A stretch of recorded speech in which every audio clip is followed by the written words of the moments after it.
Hello everyone. আগের ক্লাসে ইতিমধ্যেই আমরা অ্যান অ্যাস্ট্রোলজার্স ডে নিয়ে আলোচনা করেছি। আমরা জেনেছি তার স্টোরি ইন শর্ট, জেনেছি লেখকের ব্যাপারেও। হোপ সবাই তোমরা ক্লাস করেছিলে। তাও যদি কেউ এই ক্লাসটা প্রথম করছো এমন যদি হয়ে থাকে, তারা ওই ডেসক্রিপশনের মধ্যে দেওয়া আছে আগের ক্লাসের লিঙ্ক, একবার ক্লিক করে অবশ্যই আগের ক্লাসটা একবার ফলো করে নিও। কারণ আগের ক্লাসেতে ওই সামারি যেটা বলা আছে সেইটার কনসেপশন যদি একবার ক্লিয়ার হয়ে যায়, তাহলে এই গল্পটা টেক্সটটাকে বুঝতে কোনো অসুবিধা হবে না। So without any more discussion, straight away we are going into the text. So open your book to page number 4 as we start with the text. Punctually at midday, he opened his bag and spread out his professional equipments. অর্থাৎ এখানে আমাদের অ্যাস্ট্রোলজারের ব্যাপারেই বলা হচ্ছে। এই গল্পটা লেখা হয়েছে in the third person narration. কেন? তার কারণটা হলো, দেখো গল্পতে বলা হচ্ছে he opened. He as a person হিসেবে তো আমরা জানি যে থার্ড পার্সন, আই হলো ফার্স্ট পার্সন, ইউ হচ্ছে সেকেন্ড পার্সন ইউ, আর থার্ড পার্সনের দিক থেকে হি, শি, ইট বা যে কোনো নাম। তো যেহেতু এখানে হি বলে বলা হচ্ছে, তার মানে সেটা থার্ড পার্সন ন্যারেশনে লেখা হয়েছে। তার মানেটা বিষয়টা আরেকটু যদি সিম্পলিফাই করে বলি, তাহলে বলা যেতে পারে লেখক কারুর ব্যাপারে লিখছে। যদি আই হয়, মাথায় রাখবে সেখানে লেখকই হচ্ছে সেই গল্পের মুখ্য চরিত্র, কিন্তু এই ক্ষেত্রে লেখক লিখছেন একজনের ব্যাপারে, যে এখানে হচ্ছে অ্যান অ্যাস্ট্রোলজার। এবং সে কি করে? পাংচুয়ালি, প্রতিনিয়ত একটা নির্দিষ্ট সময় বা যথা সময় কি করে? অ্যাট মিড ডে, যথা সময়টার টাইমটা কি? সেটা হচ্ছে মিড ডে। মিড ডে মানে 12টা অনওয়ার্ডস। এই 12টা অনওয়ার্ডস সে কি করে? হি ওপেন্ড হিজ ব্যাগ, সে তার ব্যাগটা খোলে, and spread out his professional equipment. Spread out করা মানে ছড়িয়ে দেওয়া। কি ছড়িয়ে দিচ্ছে? তার প্রফেশন, তার প্রফেশনাল ইকুইপমেন্ট। অর্থাৎ তার প্রফেশনটা কি? তার প্রফেশন হচ্ছে অ্যাস্ট্রোলজি। তো অ্যাস্ট্রোলজিক্যাল যে সমস্ত ইকুইপমেন্টস হতে পারে, প্রফেশনালের এমনি বাংলা কথাটার মানে বাংলায় বলতে গেলে বলা যেতে পারে পেশাগত।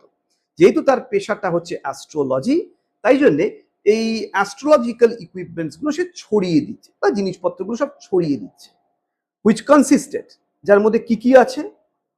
a dozen কৌরি shells। কৌরি মানে হচ্ছে কড়ি। এবার লক্ষ্মী পুজোতে মা ঠাকুমারা ব্যবহার করে কড়ি, বা নানান পুজোতেও হয়তো কড়ির প্রয়োজন হয়। তো সেই কড়ি শেলস রয়েছে কটা? 12টা। কেন বলছি বারবার এই বিষয়গুলোকে স্ট্রেস দিচ্ছি? তার কারণ এমসিকিউ কিন্তু এইগুলো থেকেই আসে। অর্থাৎ প্রশ্নগুলো এইভাবেই চলে আসে যে কখন সে পাংচুয়ালি তার জিনিসপত্র স্প্রেড করতো? Mid day. এটাই হচ্ছে তার উত্তর। কিন্তু আমরা যখন ওভারঅল গল্পটা জেনে নিই, তখন দেখা যায় যে আমরা ওই ছোট ছোট জিনিসগুলোকেই ওভারলুক করে যাই, আর সেখানেই গিয়ে আমাদের কোশ্চেনের আনসার দিতে আমাদের অসুবিধে হয়। তাই জন্য বিষয়গুলোকে কিন্তু আমাদেরকে নোট করতেই হবে। তাহলে বিষয়টা আসছে কি? পাংচুয়ালি অ্যাট মিড ডে, প্রত্যেক দিন 12টার পর, হি অর্থাৎ an astrologer opened his bag, সে তার ব্যাগটাকে খুলতো, যার মধ্যে নানান ধরনের তার পেশাগত জিনিসপত্র তার ছিল, সেগুলো সব সে ছড়িয়ে দিত। সেই পেশাগত জিনিসপত্রের মধ্যে কি কি আছে? ডাজন অফ কড়ি শেলস, অর্থাৎ কড়ি আছে কটা? 12টা। A piece of square cloth, একটা কাপড় যেটার চতুর্ভুজ মানে চৌকো ধরনের একটা কাপড়, with obscure mystic charts on it, যার মধ্যে বেশ কিছু আঁকি বুকি কাটা আছে। ঠিক আছে? অবস্কিওর মানেটা হচ্ছে অস্পষ্ট, আর মিস্টিকের যদি কথা বলি, মিস্টিক মানে হচ্ছে যেটার মধ্যে রহস্য রয়েছে। কিন্তু দেখো এখানে এটা খুব স্বাভাবিক বিষয় যে অ্যাস্ট্রোলজারের কাছে সেটা কিন্তু হয়তো মিস্টিক নয়, রহস্যময় নয়। তার কাছে না ওই লেখাটা অবস্কিওর, অর্থাৎ না সেটা আবঝা। কিন্তু আমি প্রথমেই বললাম লেখাটা লিখছেন কে? আমাদের লেখক আর কে নারায়ণ। কার ব্যাপারে লিখছে? রাইট, হচ্ছে অ্যাস্ট্রোলজারের ব্যাপারে। তো যখন তার ব্যাপারে লিখছে এবং অ্যাস্ট্রোলজারের প্রফেশনটা হলো অ্যাস্ট্রোলজি, যেটা স্বাভাবিকভাবে আমাদের লেখক জানে না, তো লেখকের কাছে ওই আঁকিবুকিগুলো এমনিতেই কি খুব অবস্কিউর, অস্পষ্ট, মানে সে তো বোঝেই না জিনিসটা। মানে তোমার সামনে যদি ধরো ওই অ্যাস্ট্রোলজারের নানান ধরনের চার্ট করা থাকে, তোমার কাছে যদি ফেলেও দেওয়া হয়, তুমি কি বুঝতে পারবে? বুঝতে নিশ্চয়ই পারবে না, কারণ সেইটার ব্যাপারে আমাদের জ্ঞান নেই। তাই জন্যে যতই স্পষ্ট হোক, ওটা আমাদের কাছে কিন্তু অস্পষ্ট থেকেই যাবে। এটা অবশ্যই এর একটা ব্যাখ্যা। দ্বিতীয় ব্যাখ্যা অবশ্যই হতে পারে যে সেটা সত্যি আবঝা হয়ে গেছে, তাই জন্যই সেটা অস্পষ্ট। যেটাই হোক, দুটো রিডিংই অবশ্যই থাকে। অ্যান্ড তার সঙ্গে কি আছে? আ বান্ডল অফ প্লামায়রা রাইটিং। প্লামায়রা অর্থাৎ দেখো, এখনকার সময় তো স্বাভাবিকভাবে আমরা কাগজে লেখালেখি করি। একটা সময় ছিল যেখানে তাল পাতায় লেখা হতো, যেগুলো তখনকার সময়কার সরু ধরনের তাল পাতাগুলোকে সরু মতন ভাবে কেটে রাখা হতো, যেগুলোকে সুতো দিয়ে বাঁধা হতো এবং তার মধ্যেই কালির ব্যবহারে নানান জিনিস লেখা থাকতো। সেগুলোই তাদের পুঁথি বা সেই অর্থে তাদের ম্যানুস্ক্রিপ্ট থেকে যেত। এখানেতে কি বলছে? একটা বান্ডিল রয়েছে, এক গুচ্ছ ওই তাল পাতার লেখা তার কাছে কিন্তু ছিল। অর্থাৎ তার যে প্রফেশনাল ইকুইপমেন্টস, তার মধ্যে যেমন এক হচ্ছে কৌরি শেলস, যেটা আছে 12টা, তার সঙ্গে রয়েছে একটা চার্ট, স্কোয়ার ক্লথের ওপরেতে রয়েছে চার্ট, যে চার্টটা অবস্কিওর এবং সেটা মিস্টিক লাগছে, রহস্যময়। কি রে ভাই, ওর মধ্যে কি আছে আমরা বুঝতে পারছি না। এবং তার সঙ্গে রয়েছে একটা বান্ডিল প্লামায়রা রাইটিং, তাল পাতায় লেখা বেশ কিছু জিনিস। His forehead was resplendent with sacred ash and vermilion. কি বলছে? তার হিজ ফোরহেড, তার কপালটা, রেসপ্লেন্ডেন্ট মানে ঝকঝক করছে, চকচক করছে, অর্থাৎ এমনই একটা জ্যোতি বেরোচ্ছে তার কপাল থেকে, যার দ্বারা সবাই আকর্ষিত হচ্ছে। তো বলছে কি, যে তার কপালে সে কি লাগিয়েছে? রেসপ্লেন্ডেন্ট করেছে উইথ সেক্রেড অ্যাশ। সেক্রেড মানে হলো পবিত্র, অ্যাশ হচ্ছে ছাই ভস্য। তো ছাই ভস্য দিয়ে সে তার কপালে এক ধরনের তিলকের মতন ভাবে কেটেছে বা পুরোটাই মাখিয়ে দিয়েছে। তার সঙ্গে লাগিয়েছে কি? ভার্মিলন। ভার্মিলন মানে সিঁদুর। তো তার কপালটাকে সে সুসজ্জিত করেছে ছাই ভস্য আর সিঁদুর দিয়ে। And his eyes sparkled with sharp abnormal gleam. অর্থাৎ কি বলছে? His eyes, তার চোখটা, স্পার্কলড হওয়া মানে চকচক করা। দেখবে স্পার্কল মানে এমনিতে আমরা যদি কোনো স্টেশনারি বা বইয়ের দোকানে গিয়ে বলো আমাকে স্পার্কলস দিন, তাহলে দেখবে ওই এক ধরনের চুমকি জাতীয় জিনিস দেবে, যেটা চকচক করে। মানে সহজে বোঝার জন্য আমি বললাম। তো স্পার্কলড মানেই হচ্ছে চকচক করে এমন জিনিস। তার মানে কি মানেটা আসছে? হিজ আইজ স্পার্কলড, মানে তার চোখটা এখানে চকচক করছে। With sharp abnormal Glim. Glim মানে হচ্ছে দুটি, অর্থাৎ তার চোখ থেকে এক ধরনের যেন ব্রাইট লাইট বা একটা জ্যোতি বেরিয়ে আসছে। Which was really an outcome, যেটা আসলে হয়েছে কেন? Of a continual searching look for customers. কারণ সে অনবরত খুঁজে বেড়াচ্ছে তার কাস্টমার্সকে। অর্থাৎ সে তো বসেছে কোথায়? একটা ট্যামারিন্ড গাছের তলায়, অজস্র মানুষের ভিড়ভাট্টা সেখানে। সে কি করছে? এদিক ওদিক দেখে বেড়াচ্ছে। কেন দেখছে? যাতে যদি সে প্রপার কোনো কাস্টমারকে খুঁজে পারে, যার সে ভাগ্য গণনা করে রোজগার করবে। এটা হলো সিম্পল বিষয়। কিন্তু এই যে অনবরত এদিক ওদিক দেখছি, লোকেদের কাছে বা লেখকের কাছে সেই অর্থে যেন মনে হচ্ছে এই অ্যাস্ট্রোলজারের চোখ থেকে যেন একটা দ্যুতি বেরোচ্ছে। But which his simple clients, কিন্তু তার যে সাধারণ স্বাভাবিক যে খরিদ্দাররা রয়েছে, ক্লায়েন্টস মানে এখানে হচ্ছে খরিদ্দার, বা এখানেতে যারা তার ভাগ্য গণনা করবার জন্য যারা আসছে, তারা ওই চোখটা দেখে কি বুঝছে?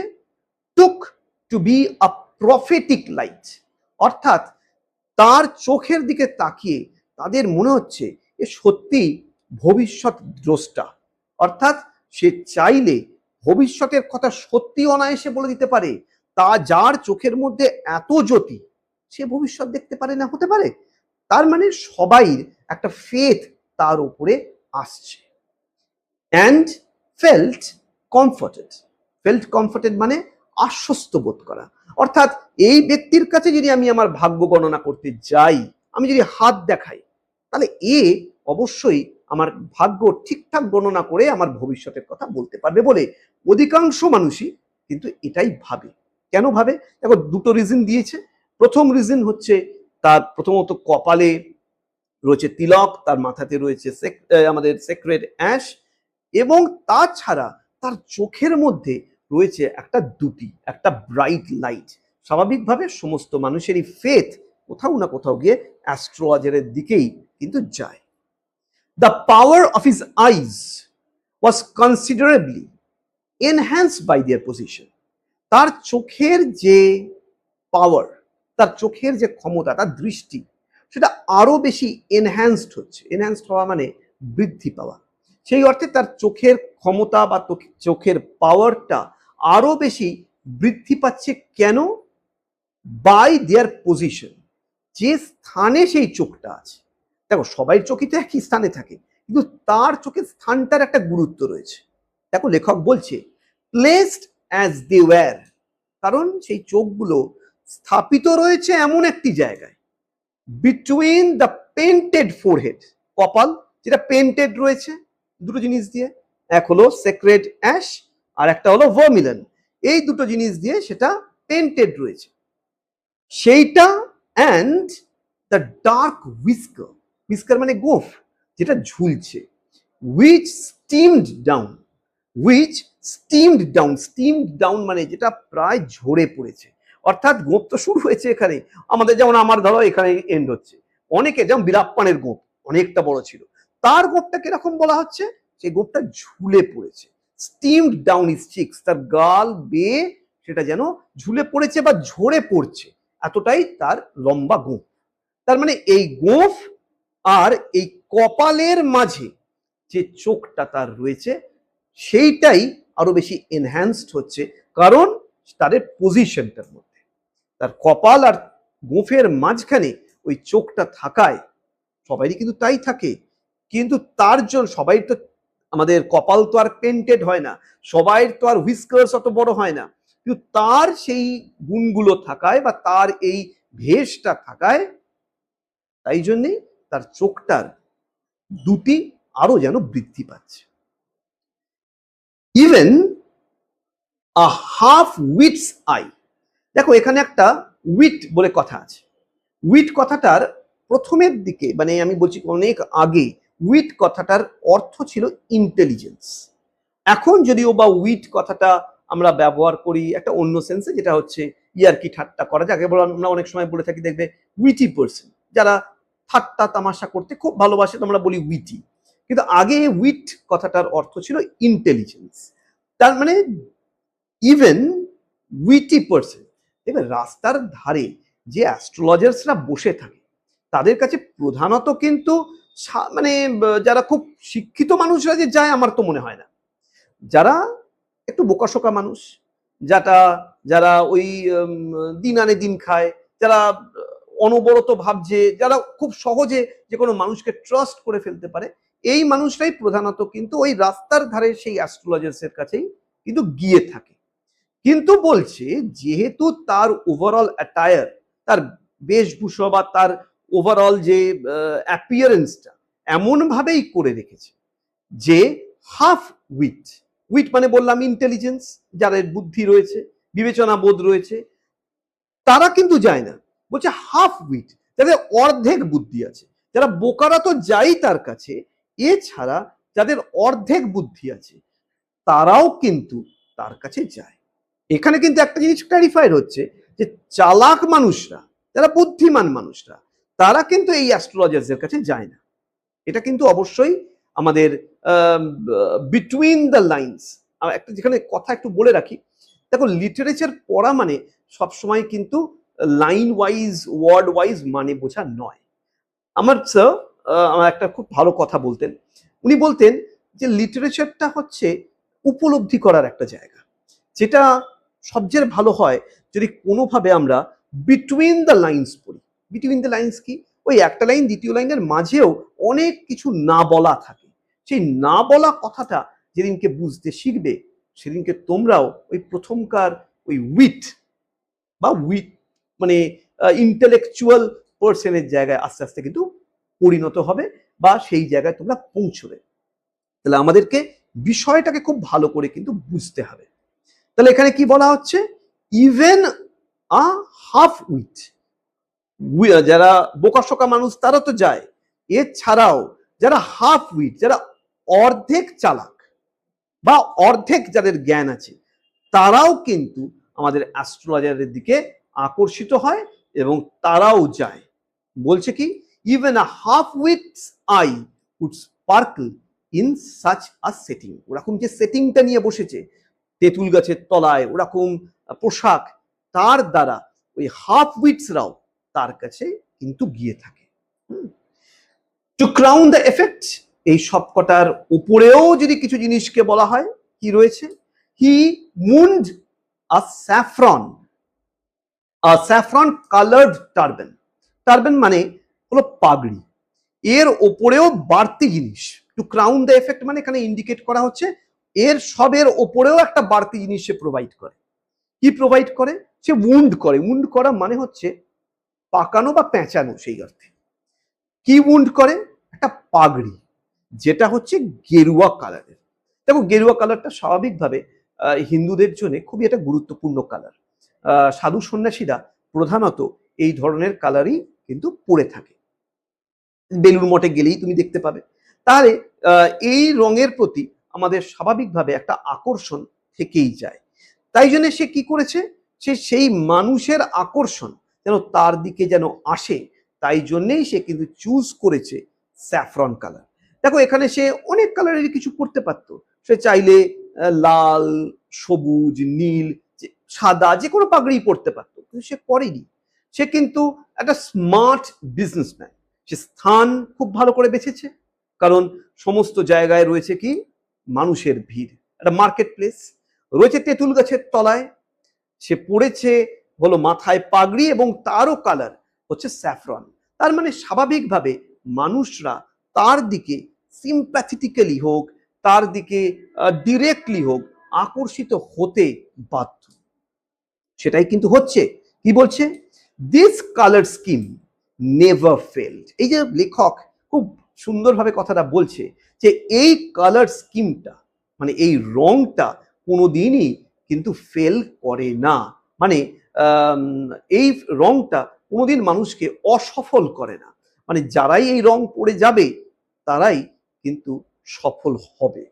তো এই কালার স্কিম নেভার ফেলড। কি বলছে এরপর? People were attracted to him. মানুষরা একটা সিমিলির ব্যবহার করেছে।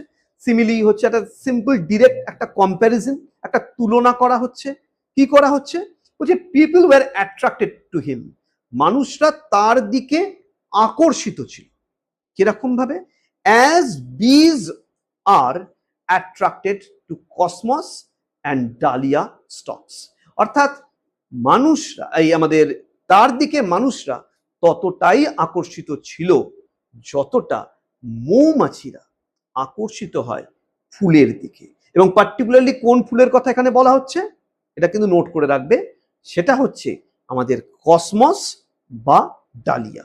অর্থাৎ ডালিয়া বা কসমস ফুল ফুটলে যেরকম ভাবে মৌমাছিরা তার দিকে আকর্ষিত হয়ে আসে মধু কালেক্ট করবার জন্য, ঠিক একইভাবে মানুষরা তার দিকে ততটাই আকর্ষিত হয়।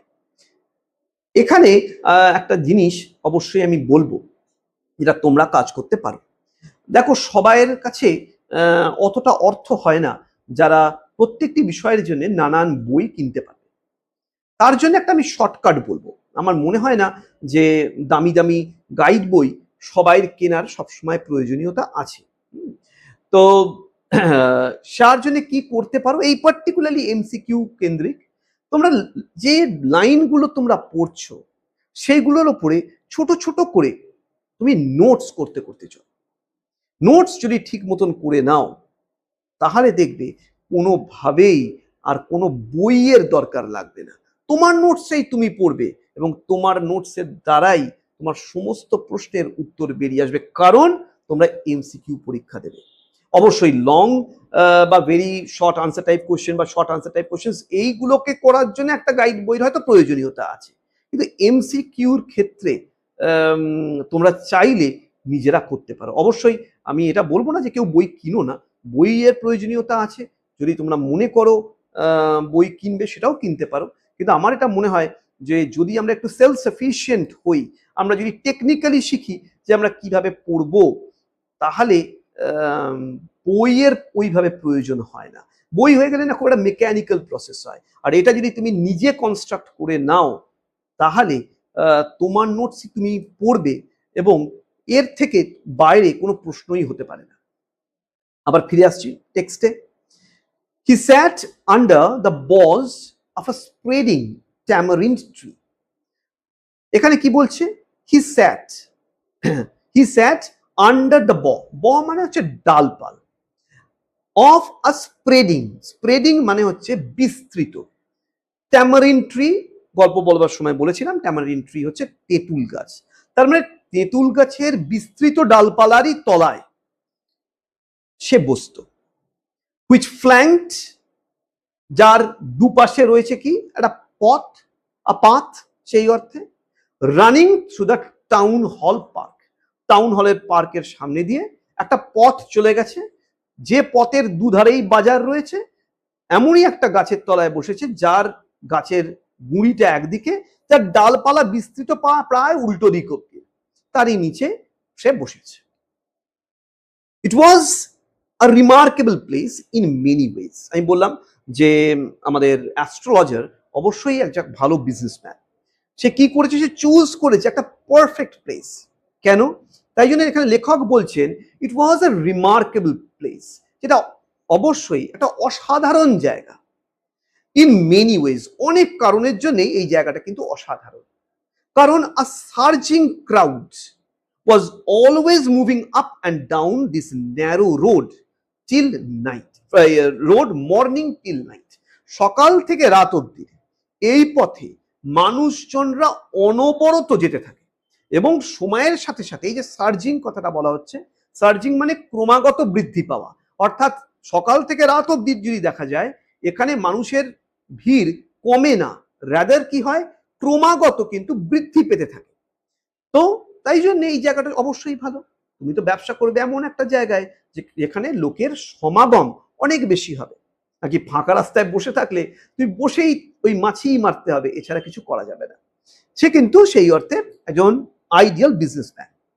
A variety of trades and occupation was represented all its way, অর্থাৎ এই পথ দিয়ে যদি তুমি যাও, সেই পথে কি হচ্ছে, রয়েছে কি, a variety of trades and occupations, নানান ধরনের ব্যবসাদাররা তাদের নানান জিনিস নিয়ে তারা কিন্তু ব্যবসা করছে।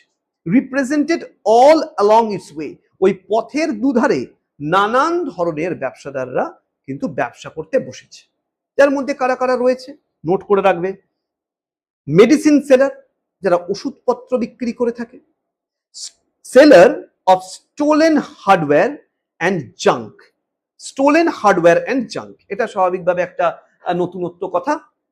স্টোলেন হার্ডওয়্যার অ্যান্ড জাঙ্কটা কি, দেখবে এখনকার সময় সেটা হয়তো অনেকটা কমে গেছে। আমরা যখন ছোট ছিলাম আমাদেরকে একটা কথা বলে ভয় দেখানো হতো যে ঘর থেকে কিন্তু কোনোদিন বাইরে বেরোবি না, দুপুর বেলায় কিন্তু ছেলে ধরা বেরোয়। এই ছেলে ধরা কি, ছেলে ধরা হচ্ছে তারা যারা কাঁধেতে একটা বড় বস্তা নিয়ে তারা রাস্তায় রাস্তায় ঘুরে বেড়ায়। স্বাভাবিকভাবে তাদের লাইফ খুব টাফ লাইফ, তারা নানান জিনিস কুড়িয়ে বেড়ায় যেগুলোকে সত্যি আমরা কোথাও না কোথাও ফেলে দিই, আমাদের কাজে লাগে না বলে আমরা ফেলে দিই, সেটাই কিন্তু তাদের কাজে লাগে। তারা সব জিনিসগুলোকে কুড়িয়ে টুড়িয়ে নিয়ে আলটিমেটলি যায় যেখানে আমাদের জাঙ্ক বিক্রি হয়। জাঙ্ককে আমরা অনেকে অনেকভাবে জানি, যেমন অনেক সময় কবাডি বলে, অনেক সময় ভাঙা ভোল্লা বলে, লাইক অনেক জায়গায় অনেকভাবেই রিজিওনাল নামেতে বলা হয়, মানে অর্থাৎ পুরনো ভাঙা জিনিসপত্র যারা কেনা বেচা করে তাদেরকেই জাঙ্ক সেলার বলা হয়ে থাকে। তো এখানে কি বলা হচ্ছে, তো এখানে এমন একজন ব্যক্তি রয়েছে যে ওই স্টোলেন হার্ডওয়্যার মানে অর্থাৎ ওই ভাঙা জিনিসপত্রগুলো আর জাঙ্কসগুলো মানে আবর্জনাগুলো তারা কিন্তু কিনে থাকে। এখানে রয়েছে আরো ম্যাজিশিয়ান, জাদু করছে। জাদু যেমন ভাবে তুমি দেখবে রাস্তার ধারেতে অনেকে বাঁদর খেলা দেখায়, অনেকে ওই রোপের মধ্যে হেঁটে বেড়ায়, গ্রাম্য জায়গা তো, ওখানেতে রয়েছে একজন ম্যাজিশিয়ান, তার কথাই এখানে বলা হচ্ছে। অ্যান্ড অ্যাবাভ অল, তার থেকেও আর অন্যদিকে বা আরো ঊর্ধ্বে গিয়ে যদি কারোর কথা বলা হয় তাহলে বলা যেতে পারে an auctioneer of cheap cloth. Auctioneer of cheap cloth, দেখো এখন আইপিএল চলছে, তোমরা জানো যে আইপিএল এ যারা প্লেয়াররা সিলেক্টেড হয়, টিমরা যারা তাকে কেনে, তাদেরকে অকশন মারফত তাদেরকে কেনা হয়ে থাকে। অকশনটা কি? অকশনটা হচ্ছে দাম দর করা হচ্ছে, অর্থাৎ কোনো একটা কোটেড অ্যামাউন্ট বলা হচ্ছে এবং সেই অ্যামাউন্টটার ঊর্ধ্বে জিনিসটা বিক্রি করা হবে। তার জন্য সবাই বিড দেয়। হয়তো ধরো একটা একটা বান্ডেল অফ ক্লথ রয়েছে, বললো এই ক্লথটার স্টার্টিং প্রাইস হচ্ছে 5 টাকা।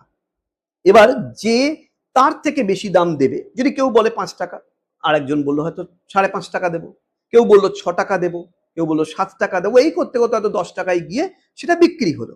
তো এই প্রসেসটাকেই বলা হয় অকশন। অবশ্যই যে অ্যামাউন্টের কথা বললাম আমি মাথায় রেখে বললাম সেই সময়কার কথা যে সময় আমাদের এই গল্পটা লেখা হয়েছিল। আজকের দিনে 5 টাকায় অবশ্যই কিছু পাওয়া যাবে না। এনিওয়েজ, তো কি বলা হচ্ছে? An auctioneer of cheap cloth. Cheap cloth মানে এমনিতে সেই অর্থে পুরনো জামা কাপড় ক্রয় বিক্রয় যেখানে করা হচ্ছে।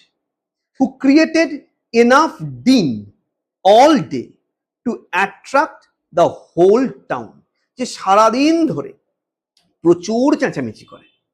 কারণ এই চেঁচামেচির দ্বারাই যে সমস্ত মানুষরা ওই পথ দিয়ে, টাউন হল পার্কের পথ দিয়ে যারা যাচ্ছে তাদেরকে আকর্ষণ করবার জন্য, তো তাদেরকে আকর্ষণ করবার জন্য সে অনবরত চিৎকার চেঁচামেচি করে চলে।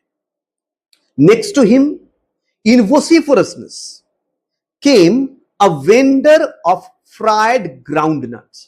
তারই ঠিক পাশে কোলাহলপূর্ণ একটা জায়গায়, vociferousness মানে যেখানেতে প্রচন্ড চেঁচামেচি হচ্ছে, ওই সেই একটু আগেই যেটা বললাম যে দিন মানেও যেমন ভাবে চেঁচামেচি, vociferousness মানেও হচ্ছে ওই কোলাহলপূর্ণ জায়গা বা চেঁচামেচি হচ্ছে এমনই একটা স্থান। কেম আ ভেন্ডার অফ ফ্রাইড গ্রাউন্ডনাট, যে কাঠবাদাম বিক্রি করছে। ঠিক আছে, তো সেখানে কি হচ্ছে, তার পাশেই মানে অর্থাৎ এই অকশনারের পাশেই বসেছে একজন ব্যক্তি, যে কি করছে, সে ফ্রাইড গ্রাউন্ডনাট বিক্রি করছে, কাঠবাদাম, চিনে বাদাম, এই জাতীয় বাদামের স্তূপ নিয়ে সে কিন্তু ব্যবসা করছে। হু গেভ হিজ ওয়্যার, এখানে ওয়্যার মানেটা হচ্ছে কি, তার আইটেম, অর্থাৎ সে যে জিনিসটা বিক্রি করছে, অর্থাৎ এখানে হচ্ছে গ্রাউন্ডনাট, সেই গ্রাউন্ডনাটটাই হলো তার ওয়্যার।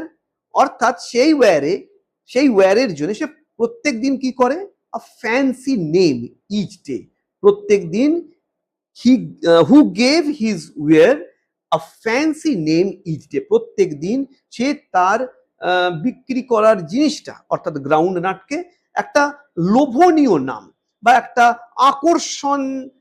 আকর্ষণের জন্য একটা দারুণ কোনো নাম অবশ্যই সে দিত। কলিং ইট, তাকে কি বলে ডাকতো, সেই গ্রাউন্ডনাটটাকে কি বলে ডাকতো, বম্বে আইসক্রিম। কোনদিন বলতো Bombay ice cream one day, on the next বলতো দিল্লি আমন্ড। এখানে কিন্তু মাথায় রাখবে উচ্চারণটা হবে আমন্ড, আলমন্ড নয়। আলমন্ড আমরা অনেকেই উচ্চারণ করে থাকি এল আছে বলে, কিন্তু এলটা হচ্ছে উচ্চ, এখানে উচ্চারণটা হবে almond.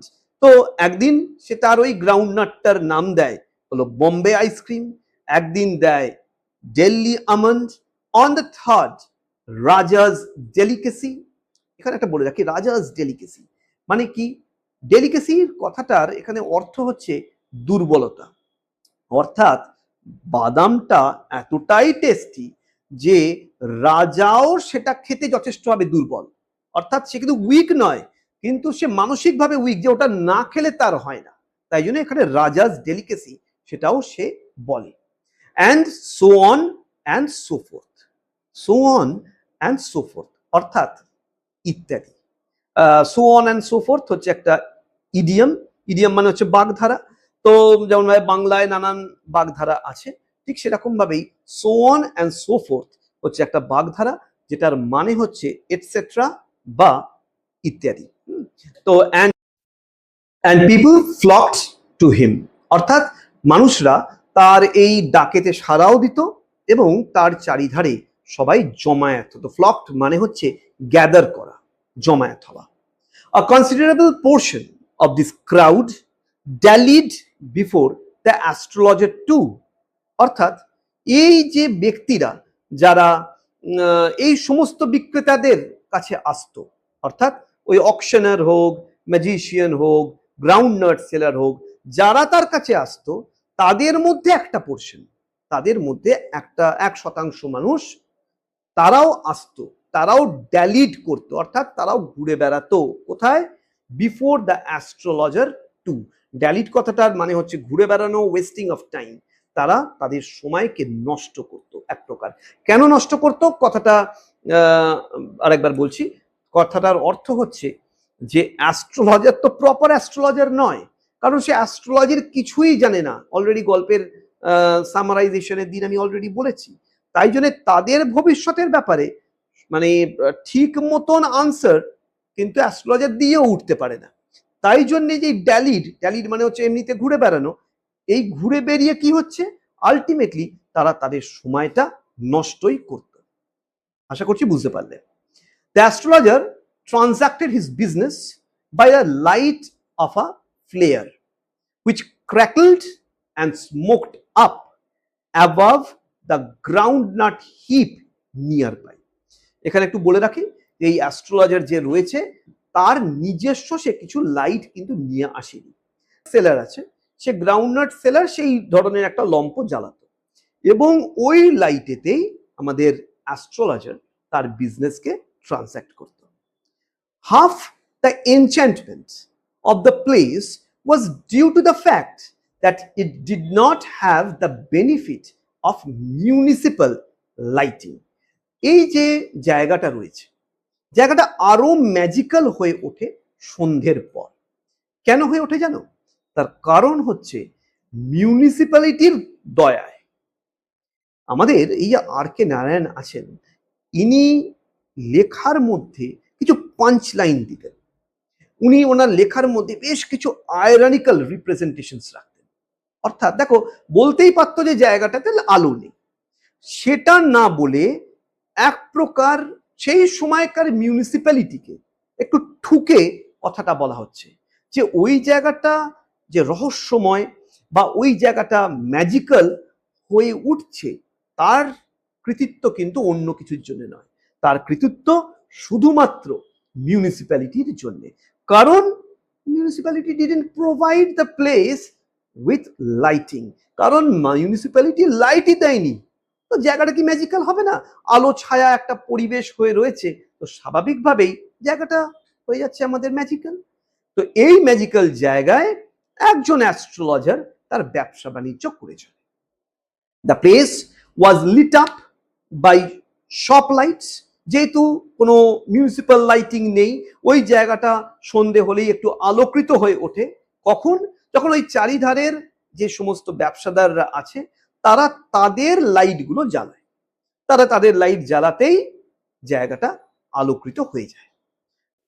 One or two had hissing gas lights.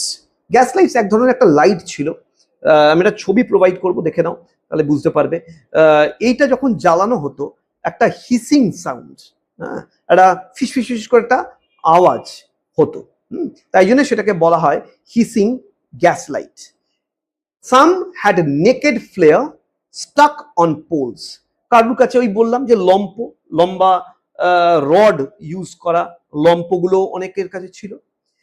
Some were lit up by old cycle lamp, বা কেউ কেউ তাদের সাইকেল ল্যাম্প মানে ইন্ডিকেট করা হয় যে ডায়নামোর ব্যবহার করে সাইকেলের লাইটেও তারা অনেকে ব্যবসাদার করে থাকে, এই ব্যবসা করে থাকে সেই অর্থে।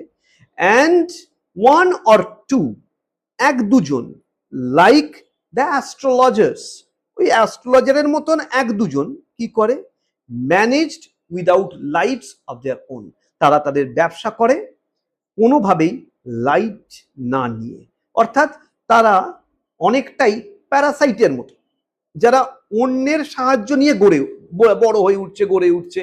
তো এখানে সে কি করে, সে নিজে কোনো খরচাই করে না, সে কোনো লাইটেরও ব্যবহার করে না। সে লাইটটা ব্যবহার করে কার? আশেপাশের দোকানের। তারা যে লাইট জ্বালায় সেই লাইটেতেই এই ব্যক্তি এবং তার মতন আরো এক দুজন ব্যক্তি তাদের ব্যবসা বাণিজ্য করে চলে। It was a bewildering crisscross of light rays and moving shadows. স্বাভাবিকভাবে কোনো তো ওপর থেকে তো কোনো লাইট আসছে না, সমস্ত লাইট গ্রাউন্ড লেভেলে, কারণ সবাই তো ব্যবসা করছে নিচেতে বসে, বা কেউ হয়তো একটা সাইকেল বা একটা হয়তো রিক্সার উপরেতে। তাহলে লাইটটা এই লেভেল থেকে আসছে। এবার তার সামনে দিয়ে যখনই মানুষজন যাতায়াত করছে, কোনো সময় আলো, কোনো সময় ছায়া। তো এই জন্য এখানে কি বলা হচ্ছে? বলা হচ্ছে যে ইট ওয়াজ বিউইল্ডারিং। বিউইল্ডারিং মানে কনফিউজিং, জায়গাটা খুব কনফিউজিং জায়গা। কেন? কারণ সেখানে রয়েছে criss cross of light rays and moving shadow. সেখানে বারংবার আলোর কিছু রেজ আসছে, আবার মাঝে মাঝে যখন লোকজন চলে যাচ্ছে তারই সামনে দিয়ে চলে যাচ্ছে হচ্ছে কিছু শ্যাডোজ। তাহলে লাইট আর শ্যাডো, আর কোনো মিউনিসিপ্যাল লাইটিং না থাকায় জায়গাটা অনেকটাই বেশি মিস্টিক, অনেকটাই বেশি রহস্যময় হয়ে উঠছে। This suited the astrologer very well. এই জায়গাটা অ্যাস্ট্রোলজারের জন্য কিন্তু একদম আদর্শ জায়গা। এটা তাকে যথেষ্টভাবে স্যুট করছিল। ফর দ্য সিম্পল রিজন, দেখো এই রিজনটা আসছে যখন, একটা প্রশ্ন কিন্তু চলে আসতেই পারে, কারণ কি? অবশ্যই তার ব্যাখ্যাটা এরপরেই আসছে। That he had not the least intended to be an astrologer when he began his life. অর্থাৎ যখন সে নিজের জীবনে রোজগার করবার সিদ্ধান্ত নেয় যে এবার সে রোজগার করবে, তখন অবধির সে কিন্তু অ্যাস্ট্রোলজিকেই যে সে বেছে নেবে সে কিন্তু কোনোদিনই ইন্টেন্ড, অর্থাৎ সে কোনোদিনই সেটা ভাবেইনি যে অ্যাস্ট্রোলজিটাই তার কিন্তু পরবর্তীকালে ব্যবসা হয়ে উঠবে। And he knew no more of what was going to happen to himself the next minute. এবং তার থেকেও বড় কথা, অ্যাস্ট্রোলজার তো হয়ে গেছে, কিন্তু তার থেকেও বড় কথা যে আগামী মুহূর্তে কি বলছে দেখো লাইনটা, he knew no more of what was going to happen to him the next minute. আগামী মিনিটে বা আগামী ক্ষণে, আগামী মুহূর্তে তার সঙ্গে কি ঘটতে চলেছে সে নিজেই জানে না। সে দেখো অ্যাস্ট্রোলজি করতে এসছে, কিন্তু অ্যাস্ট্রোলজার হিসেবে সে তার নিজের ভবিষ্যতের ব্যাপারে সে কিন্তু জানে না। তাহলে লোকের ভবিষ্যৎ সে কি করে ধার্য করবে? আবার দেখো একটা example of a sweet subtle irony, যেটা আমাদের আর কে নারায়ণের সিগনেচার স্টাইল।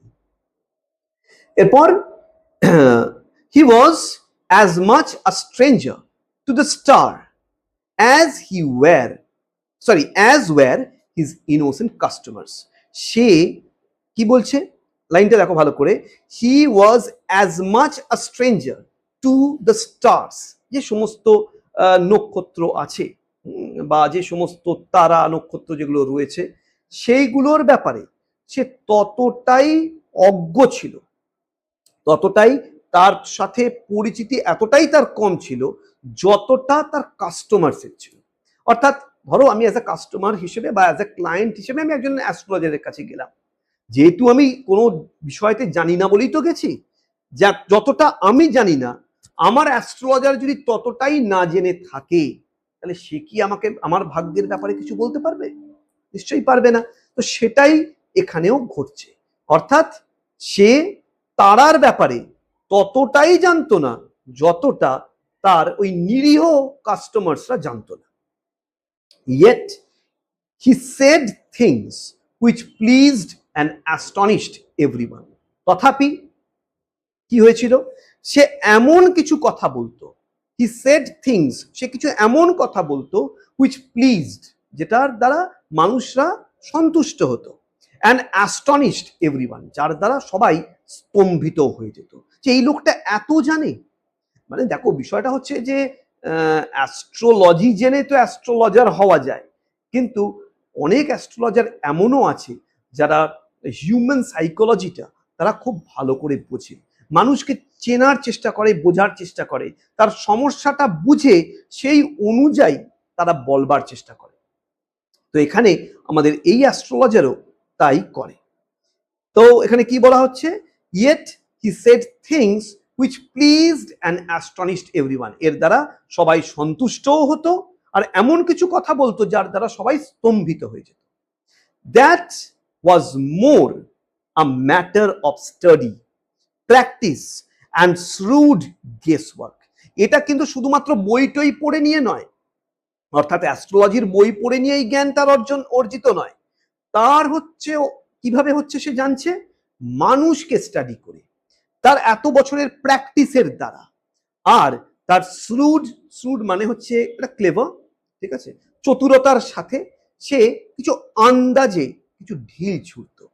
কিন্তু যেহেতু তার স্টাডিটা ভালো, যেহেতু তার প্র্যাকটিসটা ভালো, সেই আন্দাজটা অনবরত কিন্তু কার্যকারীও হতো। তাই জন্যে মানুষরা তাকে, তার উপর একটা আস্থা ছিল, তার উপর একটা ভরসা ছিল, তাই জন্যে অনবরত সবাই তার কাছেই যেত। All the same, it was as much an honest man's labor as any other.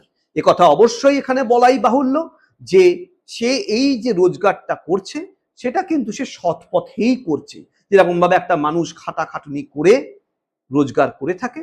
লেখক বলছেন যে এই অ্যাস্ট্রোলজার অবশ্যই মানুষকে ঠকাচ্ছে, কিন্তু তার দ্বারা মানুষের মনটাও কিন্তু সন্তুষ্টি সেই অর্থে পাচ্ছে, তারাও কিন্তু সন্তুষ্ট হচ্ছে।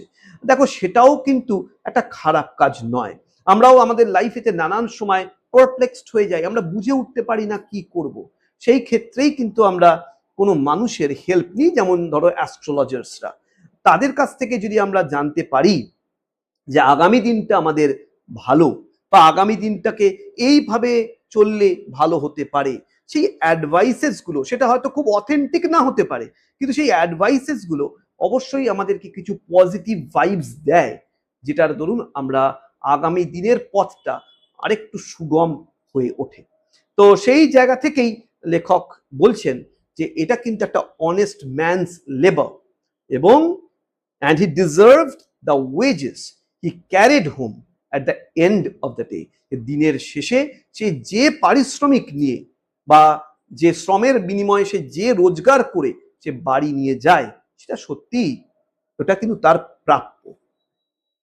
নেক্সট প্যারা, he had left his village without previous thought or plan. এবার দেখো তোমাদের ওই যে গল্পটা প্রথমেই পুরোটা বলে দিয়েছিলাম, এটা দেখো কতটা এবার কার্যকারী। বলছে he had left his village without previous thought or plan, যে সে তার গ্রামকে ছেড়েছিল কোনো আগে থেকে কিছু ভাবনা চিন্তা না করে। এবার প্রশ্ন আসছে, হঠাৎ করে কি এমন ঘটে গেল যার জন্যে তাকে তার গ্রামকে ছাড়তে বাধ্য হতে হলো? দেখো তোমরা কিন্তু ইতিমধ্যে গল্পটা জানো এবং তোমরা নিশ্চয়ই রিকল করতে পারবে যে যেহেতু সে গুরু নায়ককে হত্যা করবার মতন একটা ক্রাইম করে ফেলেছে, তার জন্য তার গ্রামে থাকাটা কোনো দিনই সেফ নয়, সেই জন্যই সে কিন্তু আজকে গ্রাম ছেড়ে পালিয়েছে। তাই সেই কথাটাই এখানে কিন্তু ব্যাখ্যা পাচ্ছে, বা আমরা সেইটাকেই আমরা ব্যাখ্যা হিসেবে কিন্তু মেনে নিতে পারি।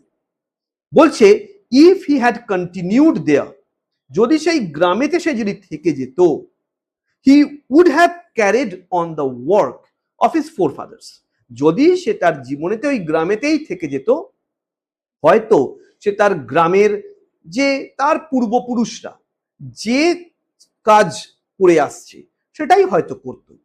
কি কাজ করে আসছে দেখো বলছে, namely Tiling the land, note করে রাখবে, টিলিং the land, Tiling the land মানে আমাদের চাষবাস করা, লিভিং বেঁচে থাকা, ম্যারিং বিবাহ করা, and ripening in his cornfield and ancestral home, এবং কি এক প্রকার রাইপনিং, কথাটা রাইপনিং মানে হলো পেকে ওঠা, কিন্তু এই ক্ষেত্রে ঠিক পেকে ওঠা নয়, এই ক্ষেত্রে পচে যাওয়া, অর্থাৎ মানে আমরা অনেক সময় বলি না, ওই একই কাজ করতে করতে করতে করতে আমরা পচে গেলাম, ঠিক সেরকমই এখানের বিষয়।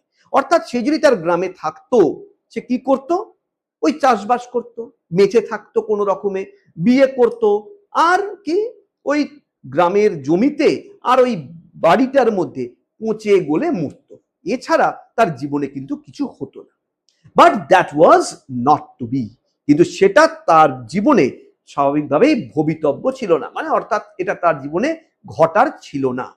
হি had to leave, he had to leave home without telling anyone. দেখো আবার দেখো ওই কথাটাই কিন্তু ফেরত আসছে। হি হ্যাড টু লিভ, ও বাধ্য হয়েছিল, হ্যাড টু মানে হলো বাধ্য হওয়া, সে বাধ্য হয়েছিল লিভ করতে, ছেড়ে আসতে, কি তার বাড়ি, উইদাউট টেলিং এনিওয়ান, কাউকে বলতে পারিনি। এমন কি হলো যে কাউকে বলতে পারিনি? সে তো হত্যা করেছে, সে কি তার বাড়িতে বলবে আমি অমুককে হত্যা করেছি, ভাই আমি এবার পালাচ্ছি? বলতে পারবে না। তাই জন্যই সে কিন্তু পালিয়েছিল, আর তাই জন্য সে কাউকে বলেনি এবং পালিয়েছিল। And he could not rest till he left it behind a couple of 100 miles. Couple মানে জানো 200, এই কাপল মানে হলো 2, আর কাপল অফ হান্ড্রেডস মানে হচ্ছে 200। তো 200 মাইল যতক্ষণ না সে অতিক্রম করেছে তার গ্রাম থেকে, ততক্ষণ সে কিন্তু রেস্ট নিতে পারেনি। বলছে হি কুড নট রেস্ট, সে কোনোভাবে রেস্ট নিতে পারেনি, কারণ তার ভয় রয়েছে, পিছন থেকে কেউ ধাওয়া করছে না তো, কেউ সন্দেহ করছে না তো।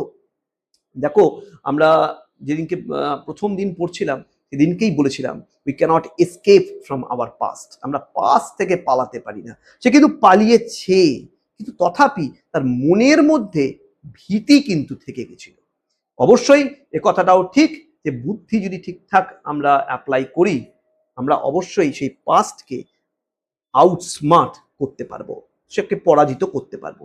তো যাই হোক, সে কোনোভাবেই রেস্ট নিতে পারেনি, প্রায় 200 মাইল তাকে ওখান থেকে পালাতে হয়েছে।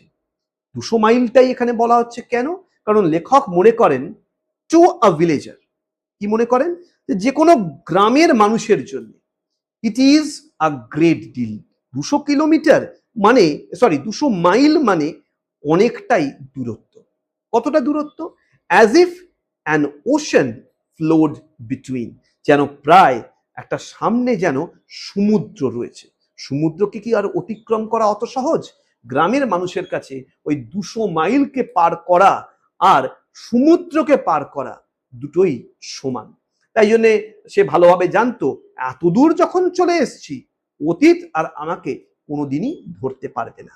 সে কিন্তু ভাবেনি যে আজকের সেই ডেটার কথা, যে হঠাৎ করে সেই গুরু নায়ক কোথা থেকে উড়ে এসে জুড়ে বসবে।